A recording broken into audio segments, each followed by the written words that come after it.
All right, guys, American Contingency. We're here with Kawa, former Special Forces Green Beret. I know I'm privy to Green Berets on the show, but owns a tactical firearms and instruction company. Has been a good buddy of mine, going back and forth. We've talked over years, just supporting each other throughout the years. Thanks for taking the time to come out, man. I appreciate it. Oh, thanks for having me, man. It's great to be here. There's a ton of stuff that I want to talk to you about, because I don't know if it's the lack of courage, people not wanting to mess up their reputation. I don't know what it is, but I see all these people who I thought, because they always like to virtue signal, they're on the right side of history, and then all this stuff transpired and they're silent. They're not saying a word. And I know, man, I can't even think of many examples. But, versus outspoken people already, we weren't very outspoken about anything except our own space and our own industry. But when this stuff kicked off, all the, the craziness across the country, including the pandemic, including Antifa, the riots, the protests, the violent protest, you stood up and said, I'm going to say something about it. Was that a conscious decision for you? Did you say like, I don't care, it's not about business, it's not about reputation, I'm going to stand for my truth? How did that kind of unfold? So, like you said, before all this happened, we were staying in our lane, in our community. And, and even then I looked at guys like you, myself, plenty of others that were like leaders in that aspect. But like when all this stuff happened, I felt like a big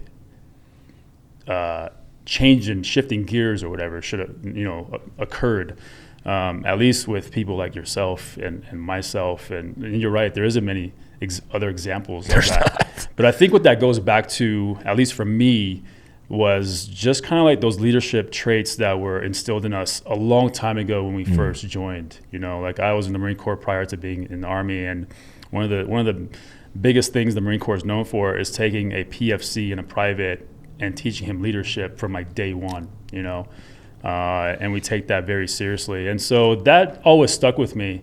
And I was like, if I'm in a leadership position, I have a voice, why not use it? Whether I'm just a fire team leader to 3 other guys, or, in this case, I have a bigger platform or multiple platforms really at this point. So why not use it? If not me, then who else? And when I saw you posting about it, and, I always kind of posted about it too, but I didn't have another page to like really get after it like you did. You know what I mean? I just had my one page, and I was like, do I veer off track with my page? Because my page is really more about firearms education, safety, and instruction and tactics. But how far do I veer off this page?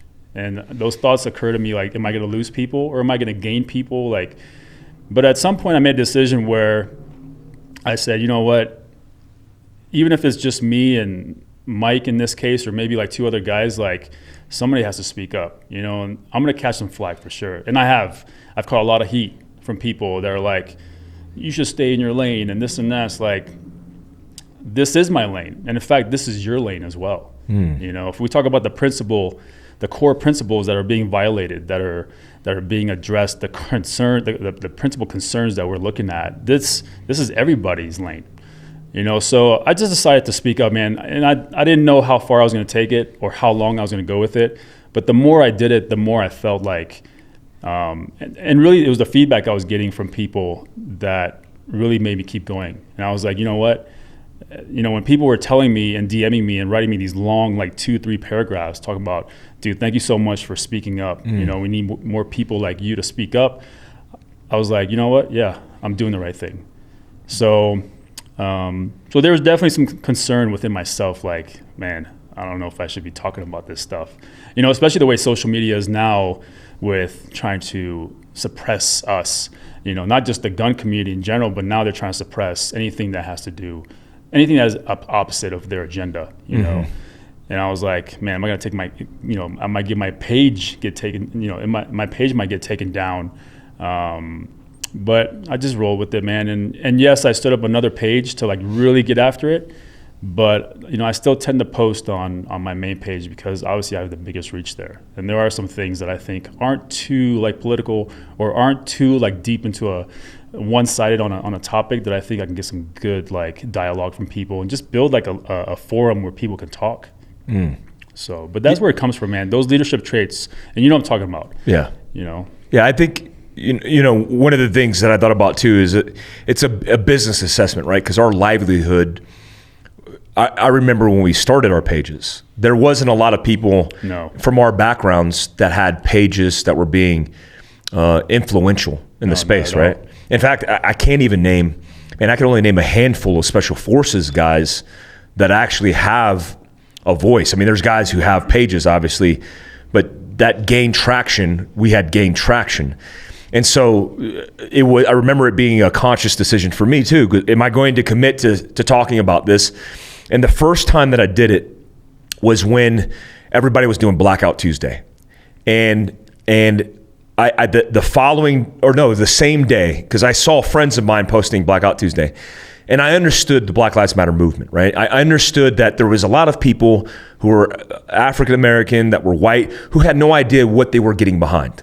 And when I started, and this is long ago, this is like a year ago, I actually dug deep into the Marxist values of Black Lives Matter and their overall intent, their affiliation with murderers who they thought were freedom fighters, and the fact that they wanted to systematically destroy what they saw as systemic racism, which is the fabric of our being, essentially, as a country.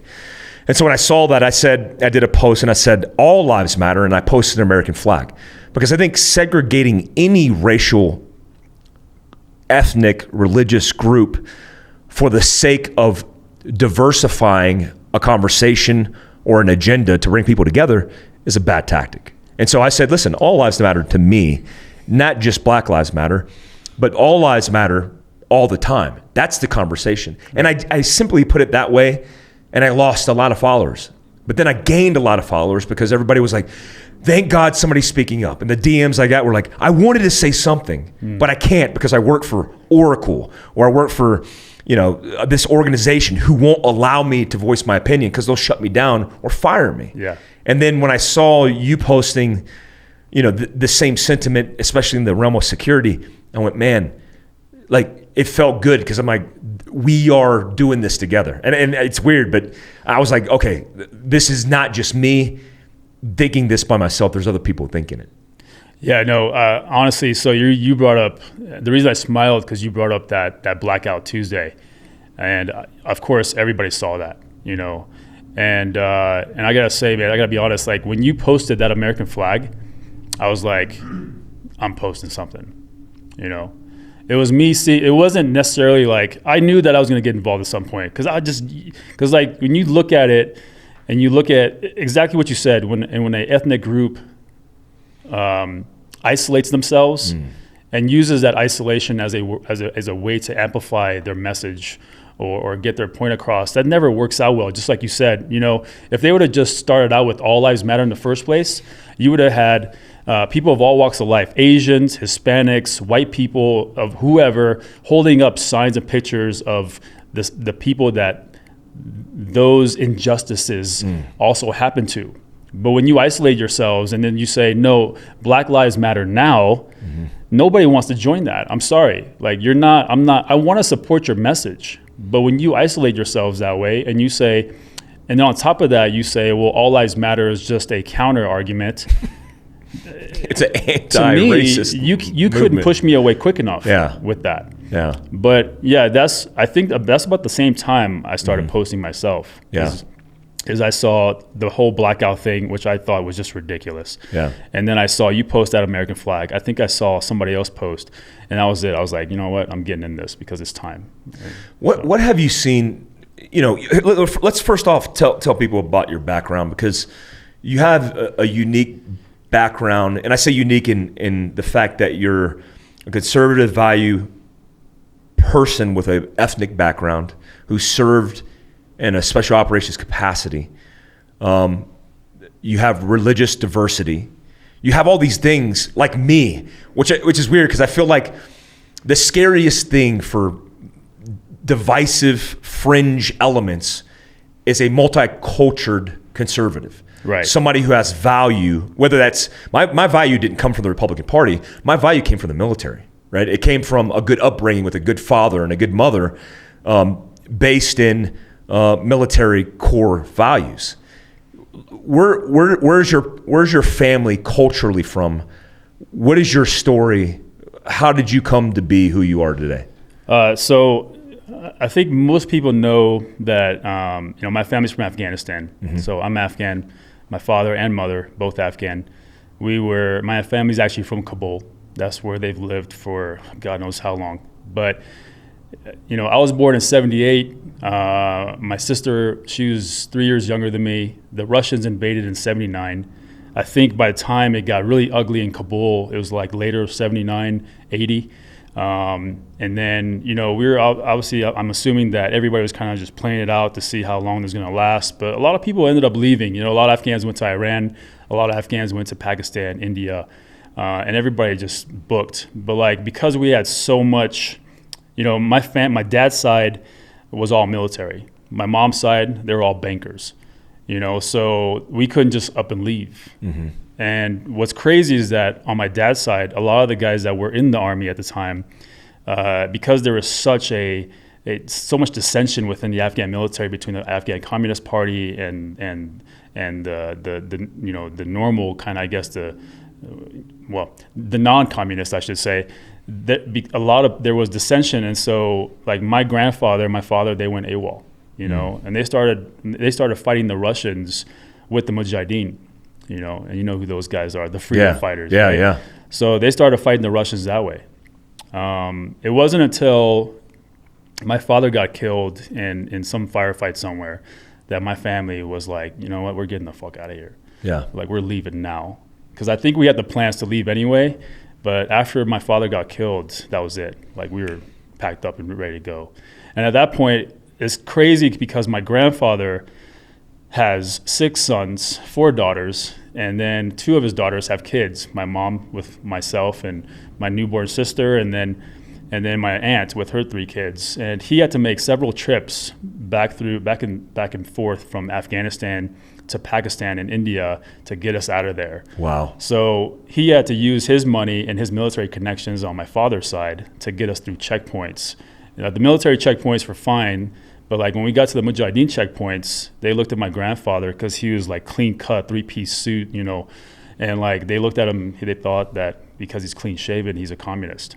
Wow. And so my mom told me a story where they drug him out of the bus, put him on his knees, put an AK to his head, and he had to prove that he wasn't part of the Communist Party. Wow. And he had to sit there. And meanwhile, I got ahead of myself. The military checkpoints, we had to hide my 2 uncles that were 15 and older. The rest were out already, but my 2 uncles, the youngest ones, were 15. At the time, if you were 15, you had to join the Afghan military for 2 years. So my grandfather was like, I'm not leaving my sons here. So they're sitting in the back of a bus under rice bags, hidden. Wow. Yeah.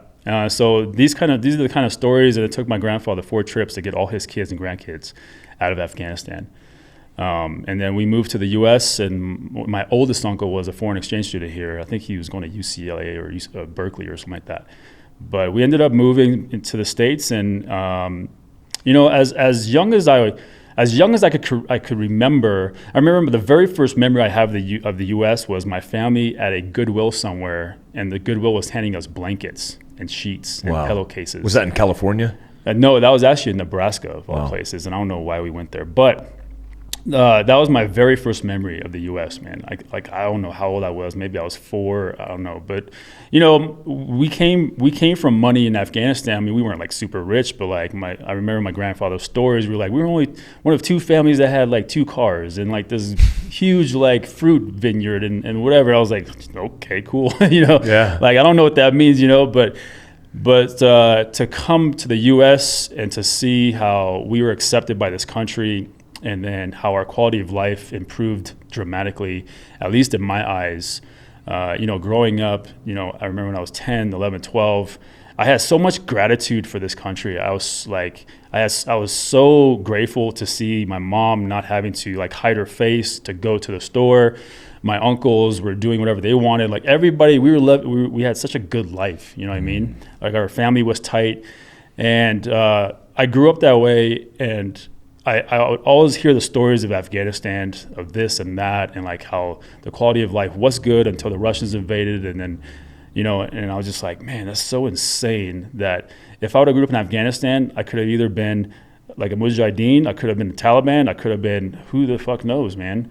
I remember seeing pictures of Afghanistan in the 70s. Yeah. And people were driving convertible Mustangs. Yeah. And no women were covered. No. And it was a super progressive society.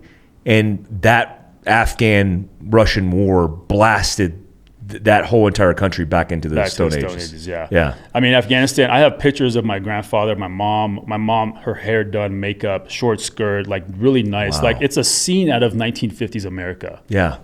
My grandfather's in a 3-piece suit, cigar in one hand, and I'm assuming he had fucking whiskey in the other hand. Yeah. And he's standing with his other buddies in an office. Like, I mean, I was like, this is so insane to see that and to see the Afghanistan that it is today or for the last 20 years. Wow. But they got blown back to the Stone Ages.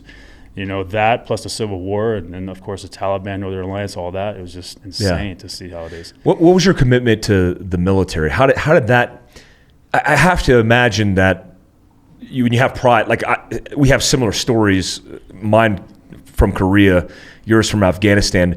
But I want to believe that your family, when you raised your hand and said, hey, I'm going to serve, it's like an obligation to you, because I grew up playing soldier and I was like, I have to serve my country. Yeah. I want to play in soldier, so I might as well be a soldier. Yeah. So when I decided that I wanted to join the military, it was actually after high school. This was in 96. And my mom was like, absolutely not, no way. She's like, I'll disown you. Like legit said that to me. I'll disown you. I was like, oh, okay. So her only wish was, look, she was like, go to college, finish college. After college, do whatever you want. Yeah. And I was like, okay, so that's what I did. But then when I got to college and, I was like, I have a business admin major, emphasis in marketing, and a minor in math. And I was like, what am I going to do with this? Like, this is not who I am, So I still had that yearning to like be in the military. My father was in the military, my grandfather, like everybody in my father's side, they're all military studs, Like my grandfather's on this, he was a full bird colonel on this horse, like battle horse, like decked out. I was like, holy crap, that's awesome. And that's all I wanted to do, just like you. So eventually after college, I was like, you know what, guys, that's it, I'm joining the military. And they couldn't believe it. Like they were like shocked. And the thing that I got from everybody was like, we just left a war-torn country for you to come here and have a good life, and you want to join the military? And I was like, yeah, but there's nothing going on. This was like 2000, pre 9/11. I was like, there's nothing going on. Plus, I'll do like 3-4 years. I'll get out. I'll do something else. Yeah. And they're like, no, absolutely not. So when they saw my determination, they started using these other tactics on me. Like my uncles were like, you're not fast enough. You're not strong enough. Which makes you run because they're like, yeah, you got a boot camp for 13 weeks or whatever. They're like, oh, you're not gonna make it. You'll be back in 2 weeks. They're just using everything they could to like give me the. But all that negativity did was it fueled me. And when I was in boot camp and everything, and I was just like, and boot camp's kind of a joke, but like even back then, like as a young kid, there's times where you're just like, man, do I really want to be, but like I just use it as fuel. And like that kind of mindset to use that negativity anytime someone told me I couldn't do anything stuck with me even to this day. Even when I was decided that I want to go to selection, and I got a first sergeant in the third ID that's telling me, oh, you're a Marine, you're gonna go to selection. Marines can't do Army sit-ups and this and that. I was like, okay. And like all these people telling me that, and he was only upset because I didn't want to go, because I wasn't going to go to Iraq with these guys because they're on deploying in 2 months, And I was like, I didn't come here to deploy. I could have stayed in the Marine Corps to do that. I came here to go to SF. And so, but like that kind of, that's what fueled me. But like to see my family be that way with me it's funny now when I think about it, and now that they saw me make it and then do really well at it, of course they supported me, but then when 9/11 happened, that changed. Everybody was very scared, obviously, for all of us, because we were going to war at that point. But did you ever face discrimination in an American military where 90% of everybody's white, depending on the MOS, but in combat arms, especially in special forces. And then 9/11 happens, and you're Afghan, American. What kind of discrimination did you face, and how did you deal with that? Well, it's kind of crazy because I did go into the Marine Corps prior to 9/11, so I was there for over a year before 9/11, and in that year, I made good friends. I went to boot camp with these guys. After boot camp, the way the Marine Corps works is they take all the infantry guys, they bunch you up, and they send you to the School of Infantry, and you spend the next 2 to 3 months there sucking it together. And so you build this camaraderie, and you become really good friends. And then they take the way they take you out of the School of Infantry, they take you in a big dump, and they just dump you into a battalion, not a battalion, but a regiment. And you guys served together. And so you're right there. Like these guys that you spent like the last year with or whatever, you're in the fleet together in the same infantry. Really cool. You're the same platoon, same company, possibly the same squad. And so all of us became like brothers, and we went through that suck together. And although we didn't know a thing about the fleet, we had already, built this camaraderie together. So, and then we did like another 6 months before 9/11 happened. And then by then everybody knew me. They knew I was Afghan. They knew I was Muslim. Mm-hmm. And then when 9/11 happened, it was, it kind of blew me away the way guys looked at me, once we found out that it was these Muslims that hijacked these planes and ran them into the towers and this and that. And people started looking at me a little bit funny, like, same guys, man. The same guys that Your brothers. Yeah, I spent the last year sucking, doing all that stuff, and for them to look at me that way, I felt completely betrayed. And I didn't know who to turn to. And granted, not all of them. In fact, not even most of them. But the ones that did were some close friends. Wow. And that's what kind of really got me, so. How did you manage that? I mean, how do you manage excelling and succeeding in such a critical time in your life while dealing with stuff like that? It was tough, man, because I didn't know what to do. I didn't know who to go to. There wasn't any other Muslim in my unit. There wasn't even any Middle Easterns in my unit or Afghan. So I didn't know who to turn to. I actually went to the chaplain, and I was like, look, I'm not sure who else to go to. And so, but I talked to him, and he actually gave me some really good advice. He's like, you don't have anything to prove to anybody but yourself. And you don't have to change anything. You don't have to change your dialogue. You don't have to change the way you act, the way you walk, the way you talk. You don't have to change anything. He's like, those guys that saw you for that year, they will see you again. He's like, don't compensate for their lack of understanding. Yeah. And just do you. Yeah, basically, just do you. And so that's what I did. And, for some of those guys, I fought 2 of those dudes. We fought, that's what it came down to. But when we ended up going to the invasion of Iraq, at that point, a lot of that stuff was squashed, So there was one dude that still didn't like me. He was a good old boy from Alabama. Sorry. Even though, again, good friend of mine prior to that. But it wasn't until we went to Iraq, to the invasion of Iraq, where those things changed. It was like our first firefight when we were literally laying next to each other, laying down fire. Wow. You know? And after that firefight, we're all looking at each other like, holy shit, that just happened. We all popped our cherries. And after that, nothing else really mattered. Yeah, because the layers of all the biases that you've developed over your lifetime, the things that you thought mattered, when you're at a primitive state of war where the only thing that matters is survival, then that all gets washed out. It all gets washed out because at that point you understand what it means to protect the guy to your left and right. You get it right then and there. And so, but then I went through another internal kind of battle because, I grew up Muslim and my grandfather was like my mentor when it came to like religion, culture, and everything. And I would have questions for him all the time, like, why do we pray 5 times a day? That's ridiculous. He's like, you pray 5 times a day because it's a reminder to you. It's a discipline. It's not. That's not written in the Quran. That's not written in the hadiths of Prophet Muhammad. That's, it's a thing that we do. It's yes, he said it's man-made. Like no one's claiming that it's not, but it's a man-made rule. A long time ago, someone thought this was a good idea to keep us close to God. And he was like, and if you don't do it, fine. You know, I told him, I was like, why can't I just talk to God? Why do I have to go like wash up and then put my head down on the mat? You know, I was asking him all these hard questions, but like he had just a good answer for everything. He actually had a very progressive kind of outlook on everything, you know. And he was like, look, if you want to talk to God, just talk to God. And I remember his speeches and some of his guidance growing up, but like what the second part, or the second big struggle that I had in Iraq, especially that invasion of Iraq, was when I find myself shooting at other Muslims. You know, when in Islam they say if you kill one man, it's like you kill humanity. You kill the entire human race.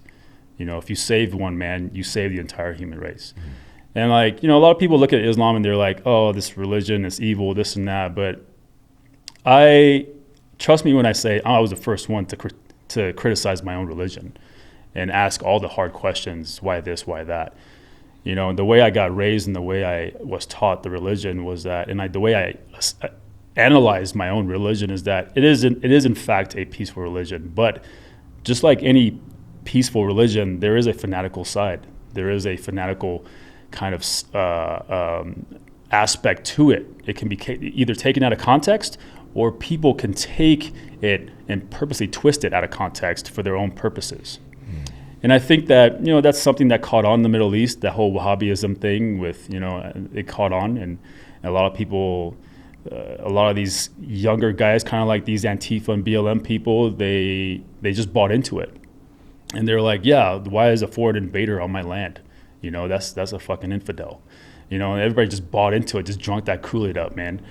You know, but sorry, and I keep kind of getting away from this, but the second biggest struggle was that I was now shooting at Muslims. Like, I possibly am killing these guys. And I was like, what am I doing, man? Like, and I look at these guys, like back then, these weren't like insurgents. They were Republican, you know, Iraqi Republican Guard in uniform. And these guys were doing what they signed up to do, defend their country against us. You know, so if I put myself in their shoes plenty of times, like if somebody came to America, if some army came to America, what would I do? I would defend it. Yeah. You know, who's really the bad guy here? But it came down to, what it really came down to was really just a very selfish need to survive and get back home. You know, your own force protection. Yeah, but it wasn't just me, obviously, right? I say it came down to like, well, I say it starts with me because I'm the one that's struggling with it, not these guys, not the guy to my left or right. You know, it was me. So it started with me. I had to conquer myself in order to kind of open up to everything else. And so once I conquered that, and I was like, you know what? It is what it is at this point. It's either me or him. And so that's kind of how I went forward. And of course, I was going to do everything I can to protect these guys that I was with and come home. You know, it's interesting. I talk about this every opportunity I do, and especially in the Middle East. And, you know, I did 9 rotations to war, but a lot of those rotations to Iraq and Afghanistan, I learned to love all religions and all people based on the places that we're in, because when you stay in places long enough, even if it's partitioned in rotations, you start to mend and adapt and evolve in the culture and try to understand people. Yeah, I mean, that's what good Green Berets do. My Afghan rotation, we spent 9 months in Nuristan province, and I remember we had 144 Afghan soldiers, and they didn't have a mosque to pray in. And the question was asked, what do we do to facilitate these guys' religious beliefs? And it was brought up. In fact, a teammate of mine who was killed later was a good buddy of mine, Ben. He's like, we need to build them a mosque. And so we built them a mosque, like brick by brick. I mean, we built it side by side with them and brick by brick. We painted that mosque, and they asked me and some of the guys to come in and pray. And I thought it was significant. And we did that.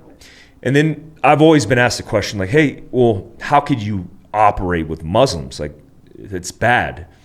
And then it fascinated me so much that I started studying Islam and studying the correlations between the Christian religion and the Old Testament, and even that Old Testament being literally written by the Prophet Muhammad's own words about Jesus, about Moses.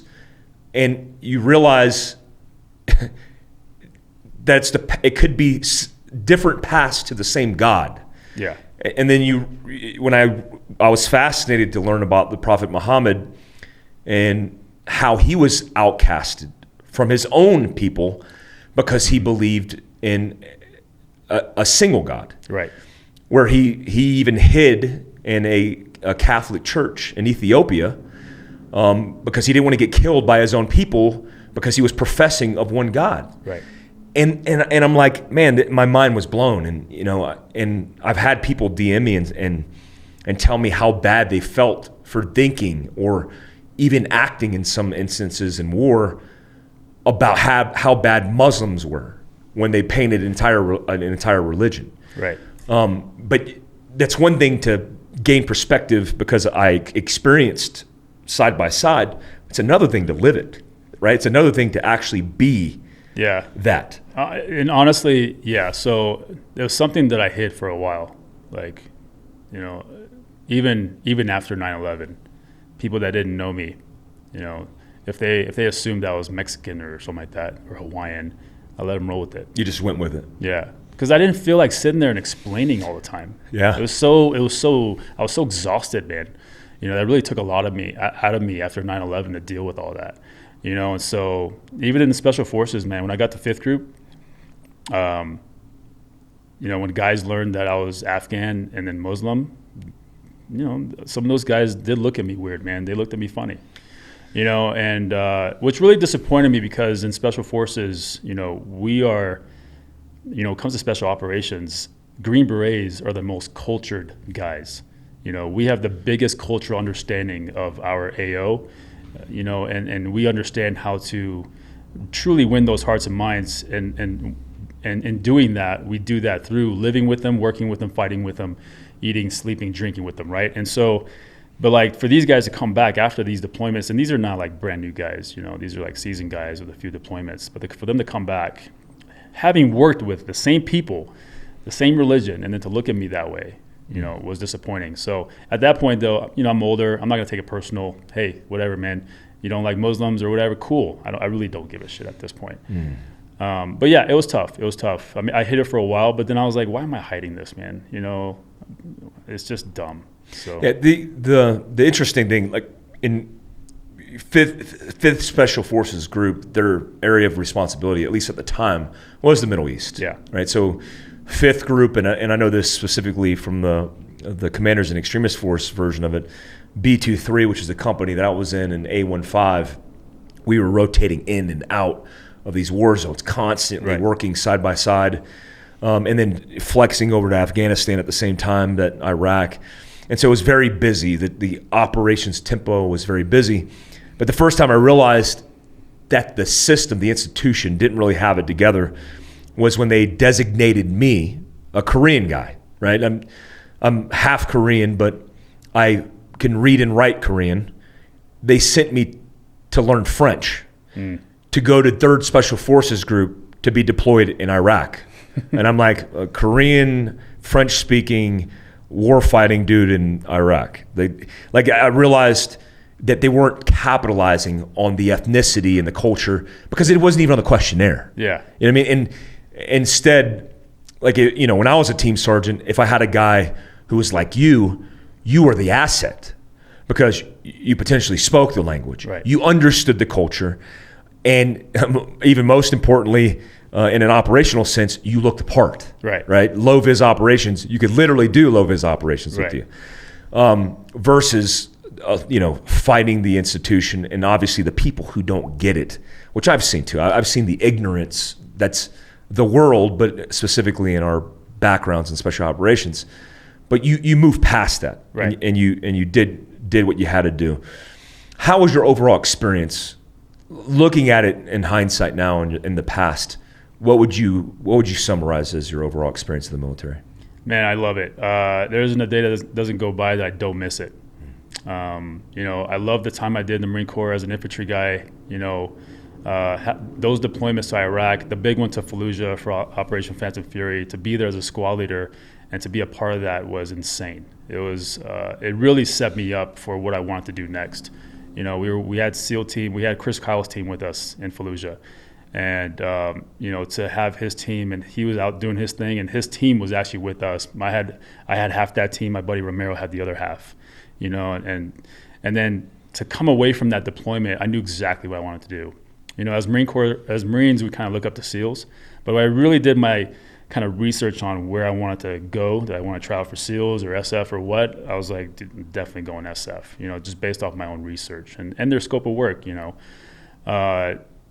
and then my time in SF was just amazing, dude. I loved it. From the very get-go, they knew how to utilize me. They found, like, when I got to, in fact, my very first team was A15. Mm-hmm. And when I got there, I remember Sergeant Major Betts was, he was like, "You're Afghan?" I was like, "Yeah." Roger that, Sergeant Major. And he's like, "You were a squad leader in Fallujah?" Roger that, Sergeant Major. He's like, "I'm sending you to A15. Like, okay, nice. I don't know what that is. Which is rare. If you guys don't know, that's rare. Yeah, a brand new guy to go to A15 was very rare.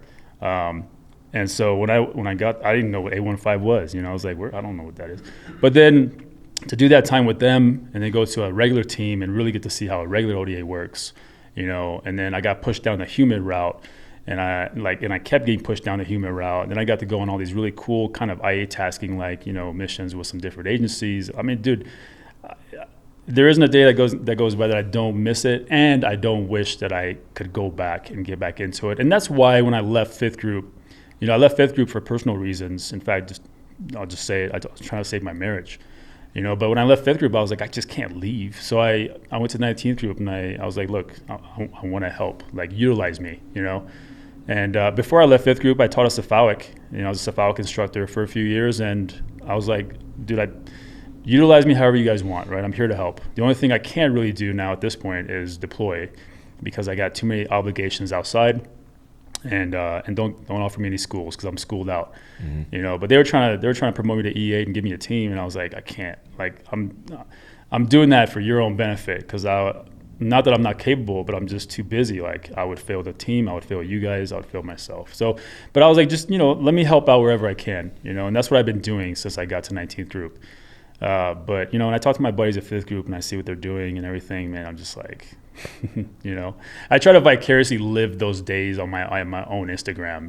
When I go up and train with Mike Knockout Lights and those guys, and we kid up, and it's like, yeah, it was fun, It feels good to put it on, though. It feels good to put it on. It feels good to train, and we're not doing silly stuff. Like, we're getting use out of it, and we don't need to do any of these high-speed social media videos, but we're doing it because, Mike is the same as I. Like, the guy's retired SWAT, and he misses it, and so we, and so that's what we do. But man, if Fifth Group called me today and they're like, "Hey, we want you back," I'd probably say yes. Yeah.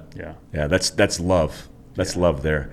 Let's talk about what's going on right now, and I want to get, because you have an extensive military background that ties into you being very good at training and communicating that training to civilians, law enforcement, military, because you're an expert trainer. I mean, that's what we do as Green Berets, but you also have the experience to back it up. And you live in this industry. We have similar backgrounds. We have similar philosophies on our training and approaches. And you have an industry full of characters. The only way I could paint it is essentially looking at these people as emulators who are just pretending. What they call them, LARPers, is I guess that's the slang term. But literally role playing something that we were, trying to build businesses, grow followings, the list goes on. I remember, like, when I first got in the space, wanting to be on board with supporting everybody. But I remember defining the limitations in myself. Being a former Special Forces Sergeant Major, I was like, here's my SOP. Here's what I won't accept. And I think the line was like, stay in your lane. It was like, stay in your lane. If you're teaching something and you stay in your lane, that's completely fine, because there are applications, especially in technical gun handling or even practical shooting, that people should stay in their lane. But then you see multiple people crossing in or out of their lane trying to be gunfighters, right? When they shouldn't be. And you have always been. In fact, I've looked up to you in that way because it took me some time to get on that bandwagon, and then I realized the entire time you were in the right, and I should have been on that bandwagon earlier. But you've always been an advocate of laying out, if you don't have the experience and you're just pretending, then you're an emulator. You're not real. Yeah. So I think that social media is it's such a diverse arena of people. I feel like it's also very unregulated, where guys like you and I, if we are the tactical experts, if we are the I wouldn't call us professional shooters because that's not our profession, but we know how to shoot and we know how to apply tactics, right? And we know about gear and what works and what doesn't. But I think that I wish that it could almost be regulated in the sense where guys like you and I and others could come out and really be like, look, man, if you want to do this, then seek some real training from somebody that is credible, and then go on your journey with it. But I think where the problem I have is I have no problem with guys wanting to do really cool social media videos, the quick draws and the super high speed manipulations and all the gear and the nods. Dude, America, man, do it up. You know what I mean? But there's nothing wrong with that. But the moment I have a problem with it is that when you try to sell yourself as an expert now in this so-called aspect of it because you have so many followers, or because you have so much of that gear, or because you have so many guns. And I think that when their social media grows to a point where they get questions asked of them, because I can only assume that if I came onto Instagram today for the first time and I saw all these people with cool videos, I would ask these guys the same questions. Thinking they're the expert. Thinking that they're the experts. Why? Because one, their content looks cool and it looks right to me, so let me just ask them. And I think that when they get asked these questions so many times, they feel almost obligated to now put it in a way where it's coming from them, they almost don't want to say, well, look, man, I'm just a guy that shoots. If you really want the correct answer or learn how to do this correctly, go to one of these professionals here. And it goes to their heads, man. It goes to their heads. And for some of these people that are trying to run a business as well, it's just a perception that they're trying to sell. And what it really comes down to for some of these kids is that it comes down to validation. They really want to be validated. They're doing everything they can. They're trying to leech on the people, to the experts. They're trying to befriend people. Like, hey man, let me come shoot with you. Or come to my place and shoot with me. Let's do some content together. And they're like, well, look who came to my place. You know what I mean? And look who I shot with. And that you guys should now respect me because I shot with Mike Glover. And that's what they want. They want validation, but they're never gonna get it. And guys like you and I understand why they're never going to get it. And they want it so badly from guys like you and I. But they're never going to get it. And so if you want to LARP for the rest of your life, then go ahead. If you want to sit there and say that you're the savior of the 2A community and you want to sell that perception, go ahead. If you want to pretend like you're the gun god because you're fast at something or whatever, go ahead, man. The guys that matter see right through it. Yeah. At the end of the day, I have to think that these people, because it's weird. Some of them are able-bodied, they have all the time in the world. Most of them are young. Yeah, you could literally do that.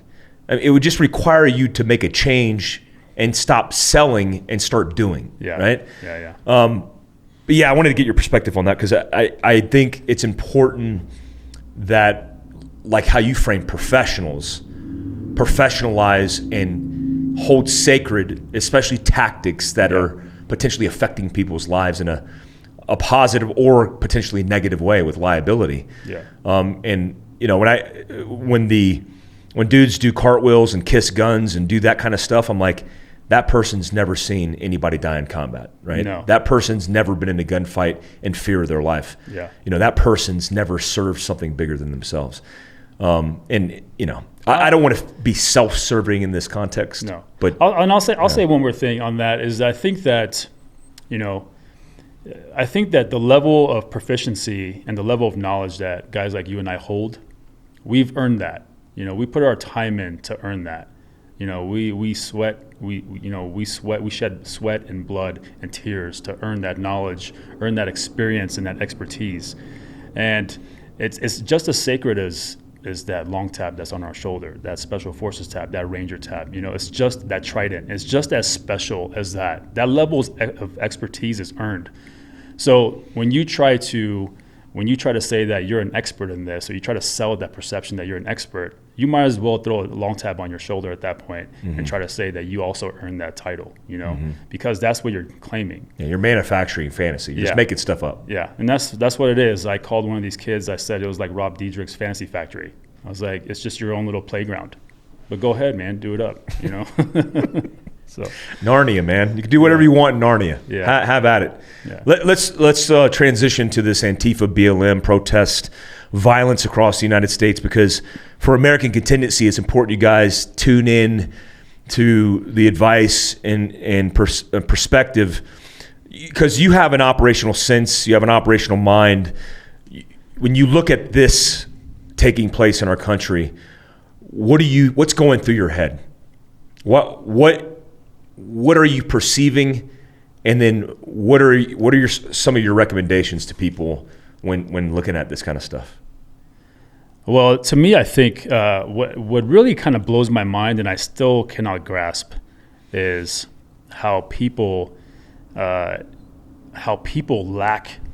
the ability or the willingness to use analytical thinking when really looking at some of these events that have sparked all this.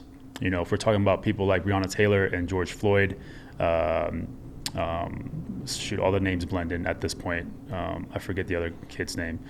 But like those type of incidents, those type of events, when you look at it, when you really take the facts into consideration and you look at it, not from the left, not from the right, not from the good guy or the bad guy, but when you look at all the data that's being presented, whether that's in video form, whether that's in audio form, or actual, facts that have been presented on some kind of sheet or document, I don't understand how you cannot understand why that happened, and I really don't understand why you feel like that, like it was anything other than unjust, or that it was premeditated, or that was the intention from the get-go.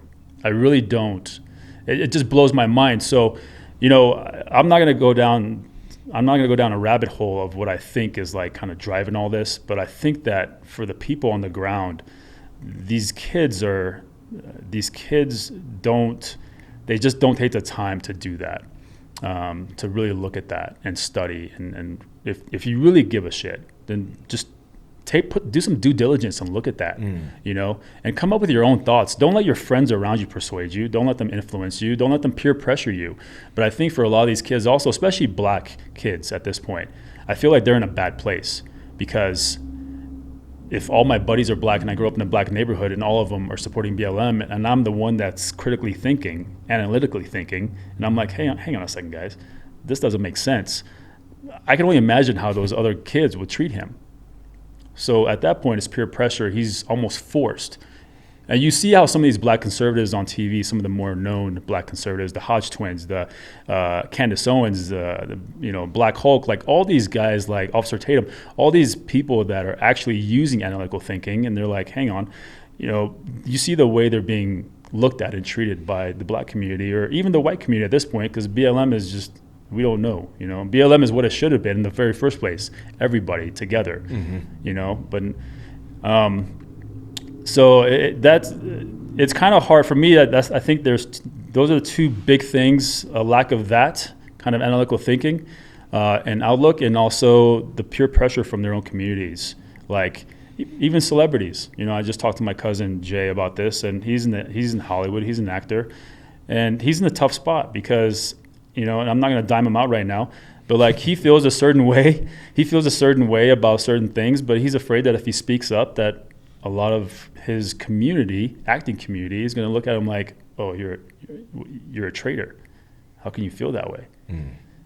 You know, that's a whole industry. I just saw The Rock came out supporting Biden, and he caught, man, I couldn't believe, I think there's 100,000 plus comments of people just going, what?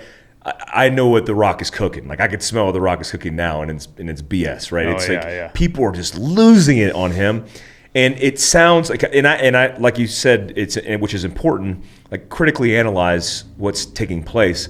And if you hear his message, it seems very manufactured, very scripted. It's very scripted, yeah. And it almost feels like he got paid, right? It feels like an endorsement that he got paid, and people are like, well, "You must have got paid." And what I don't realize, is all this stuff has been going on for years. It's been building up. Absolutely. And because of COVID, because of social dysfunction, we're getting to a place now where shit's floating, right? It's coming to the surface. Right. And it's hard to hide that. But I've never seen so much openly toxic behavior with no care about a recourse, right? No consideration for recourse. Because the media just is going to vomit it out, and it doesn't care who says anything about it. It's going to continue to do what it does. Celebrities are going to do the same. Like, I saw the support of Jamie Foxx and Jack Black and all these guys. You know, they're like, yeah, you know, thumbs up emoji, yeah, support Biden. Right. I'm like, really, guys? Yeah. Really? Like, just look at it critically. Joe Biden is not the right person to run a McDonald's. So he's not going to be the right person to run a country. Right. I think. And I think that when it comes to people like The Rock, people like Jamie Foxx and these actors, A-list to Z-list, I think because because that community or that industry is their lifeline, because what comes out of that is fame, money, and recognition, but also influence, right? So those things are why actors act. They act because they love, I'm assuming they love the art of acting, but everybody wants to make it big. Everybody wants to be that next action hero in some big Michael Bay movie, right? And so with that comes money, power, influence, and like opportunities, and so when I look at The Rock, I'm just like, dude, you're the highest paid actor in the world probably at this point. You make movies every like 3-4 months, and you're probably getting like a $40-50 million movie guy, So I don't know if Biden has enough money to pay this guy, for him to get that endorsement. I think what's really kind of driving that endorsement is the fear that if he doesn't, that he's going to lose some opportunities. He's going to lose the opportunities to make more money. He's going to lose the opportunities to be in more movies. He might get blacklisted. Who knows? But I think that the strategy that the left is using it comes from social media. If you look at any company that wants to get their name and brand out there, what are they going to do? They're going to find people that kind of fit their genre, and they're going to turn them into influencers. Mm-hmm. Hey, man, I'll send you some free T-shirts. Give me some free posts, right? Or I'll give you some free product. I'll pay you a stipend every month, $1,000, for a year. Do this, and they're using the same strategy. So now they're taking like these big, huge stars, Cardi B, The Rock, whoever else, and they're like, we want you guys to be our brand ambassadors, our influencers for the left. And I really don't know what they're getting out of it, but I can only assume what they may lose out on if they don't. That totally makes sense. I mean, The Rock's got 199 million followers. He probably lost like 300,000 last night, and it didn't put a dent in it. Yeah, someone told me that after that video he lost like 20 million. Oh, really? Yeah. What? Yeah. Way off, Samsonite. Man, 20 million. Yeah, that's. I couldn't believe the overwhelming response. Outside of the political divisiveness of everything and everything that's going on in politics, you almost can't have a conversation about it, about what's going on without diving into politics a little bit. What do you think is going to? What do you think this stuff that's happening right now is going to evolve into in the near, which is like November election cycle, and then the far future, like next year? What do you think is going to happen in the timeline? Yeah, I thought I used to be able to kind of foresee things. I thought that if I was taking a look at this from an operations standpoint, and I was doing like MDMP, mission planning, and I was like looking at this, I was like, what could possibly come out from these actions? But I think that here in 2020, so many curveballs have been thrown at us that even from like, I don't know what's going to happen, man. It's so crazy. Like, I have a very strong feeling that Trump's going to win. I just don't see it not happening. In fact, the first debate's tonight, I think. It is. I can't wait to get home and watch this debate. Yeah, so that one's happening tonight, and we know what's going to happen. It's going to be a clown show, I feel like Biden's actually going to physically fight Trump. Like, he's going to want to physically hit him. Or he's going to walk out. Yeah, he's going to do something crazy. He's going to faint. But Trump's going to win in this election, and either the powers that be, that kind of the handlers for BLM Antifa, are going to escalate and really upscale, or everything's going to kind of die down, right? So it's really just kind of like what these elitists want to do with this whole thing, And I know that's kind of going down that rabbit hole a little bit, but it's at this point, I don't think it's not a conspiracy theory anymore. If we follow the money, we see where the money's going. We see who's in charge of the money, and you're ousting yourself. So you can't really call it a conspiracy theory anymore.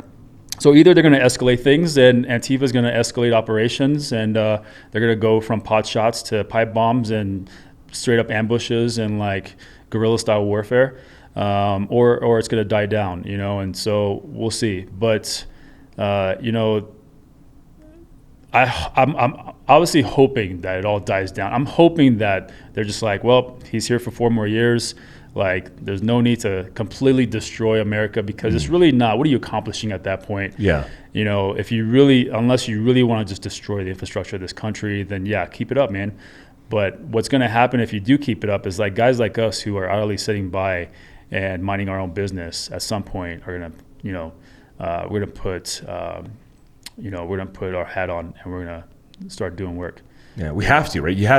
What's our limitation in it? How long can we go before we let it burn to the ground? And what's crazy, man, is that I've been getting a lot more DMs recently from guys that are saying, dude, I love what you're saying. I support you. But like, at what point do we step up? At what point do we stop sitting and just watching? Like, how much has to get destroyed? How many people have to die, before we actually stand up and say enough is enough? And it's so hard for me to answer that question. Yeah. I don't even know. Like, I don't want to sit here and tell this guy, like, no, man, like, get your kid ready and stuff like that. Yeah. But at the same time, the lifestyle that we live is a lifestyle of preparedness. We've always prepared for the worst and hope for the best.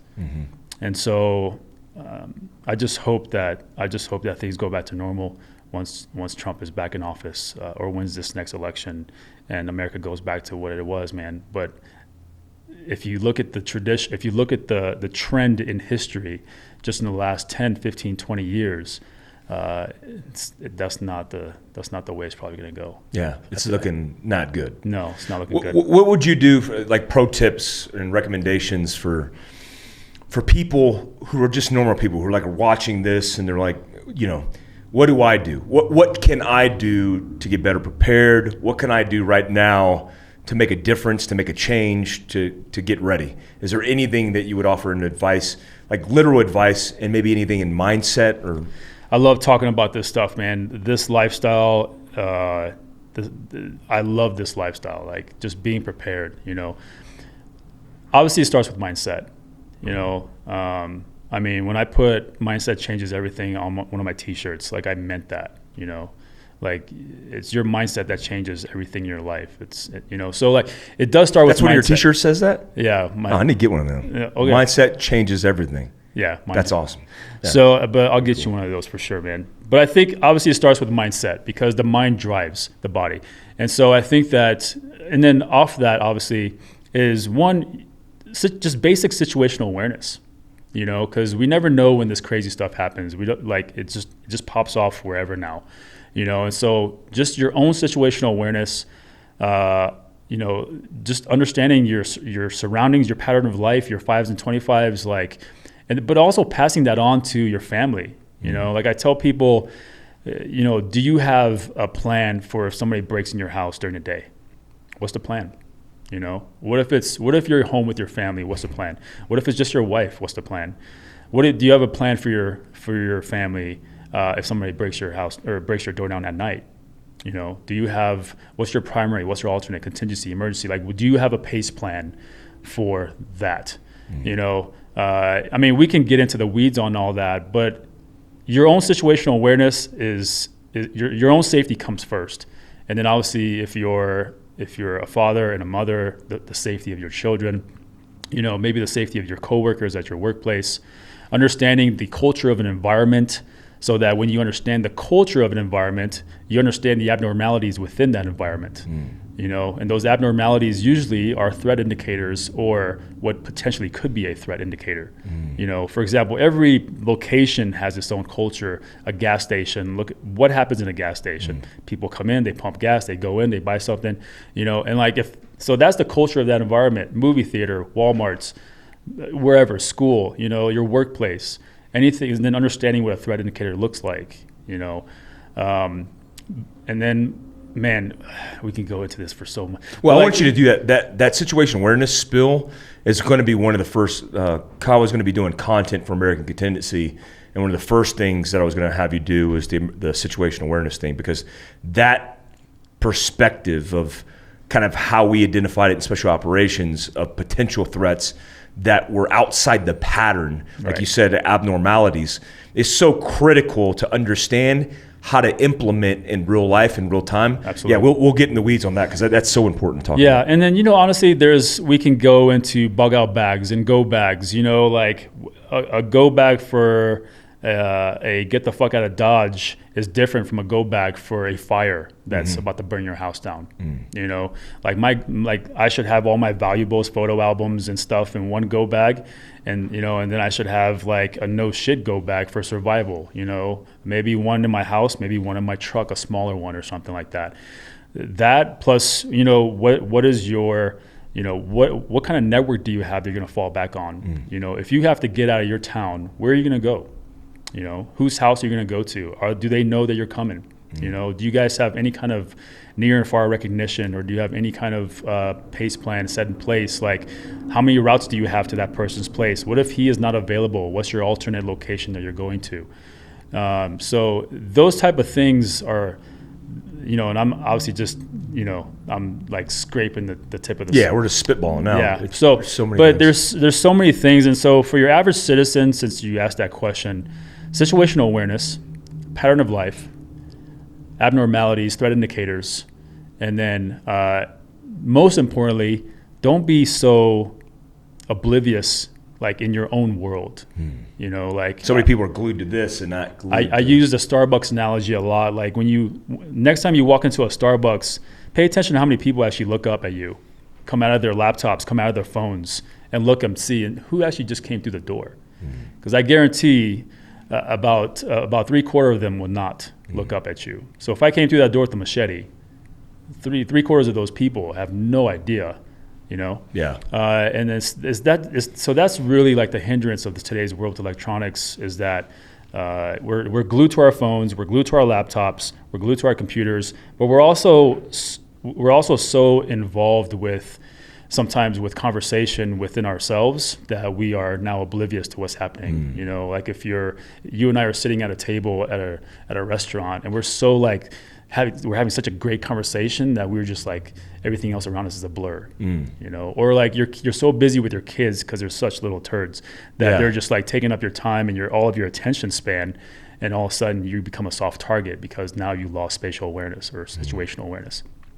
So for 2 Alpha Training Group, we are actually putting together an online seminar for situational awareness. Really cool. Yeah. So let's talk about that, because you have a training company.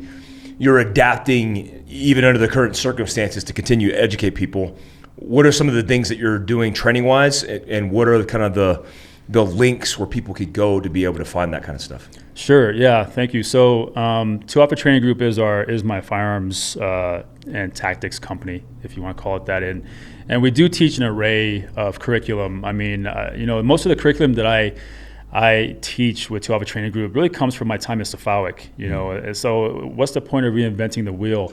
Obviously, there's certain things and techniques and stuff that I cannot teach people, obviously. And so, but I find a way to take the principles out of that and apply them and kind of tweak them. And so but we teach everything from pistol. When I say like pistol fundamentals, it's like this is a special operations level pistol fundamentals, not your local NRA instructor, you know. So, and then to advanced, very dynamic type of movements, because obviously, you know, who stands in a firefight shoots at each other standing still. So movement is definitely important. Low light, I mean, we just did a 2-day low light pistol class at California Tactical Academy. Those are always fun. People always love those because they don't know how the fight changes when all of a sudden they have to use a handheld or a weapons mounted light, you know, and like light projection and the different types of lights and how many lumens is too many lumens, you know. But and then lately, the last year, I've been really focusing on putting together a CQB curriculum, not just for 2 to 4 men, but we also have a lone operator, like 1-man CQB course. Really cool. And so we thought that would be something that would be valuable to people who train together. You know, if you and I trained all the time together and we went to this 2 to 4 man class, you know, God forbid we have to find ourselves in that situation, but at least we know how to operate as 2 people, you know, and clearing structures and stuff like that. And we decided to, same thing with lone operator, 1-man CQB, and then we also throw in some tactical scenarios, active shooter, tactical egress, and some other ones. And the reason that's been so successful is because we took live fire out of it and we went to airsoft. Smart, and reduce liability, but increase training. Exactly, and runs. also reduce stress so that people can actually pay attention. They're not worried about loud bangs and people getting flagged and shooting each other. Yeah. Not that we allow people to flag each other with airsoft weapons, but still, you know, that bang is a stressor. Yep. So we took the stressors out of it, and everything else is just self-induced, but we gave them airsoft, and now we can also introduce force on force and some role players, and man, it's been really good. Where can people go to find that training? What's the links and stuff for that?